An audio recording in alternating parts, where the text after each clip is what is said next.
20 میلیون آواره شدند از مردم، چند هزار کشته شدند، بچه ها، کودکان، زنها، پیرمردان، از کار افتاده ها.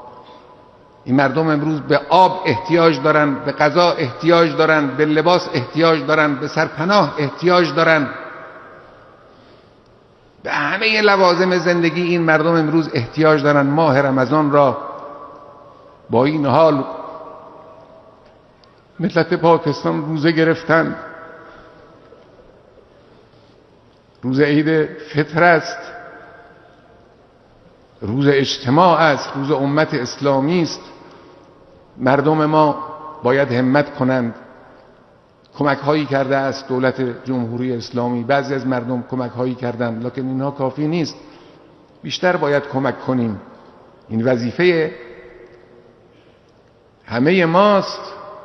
این مسئله مهمی است. البته ما نگرانی داریم از بی‌ثباتی سیاسی پاکستان.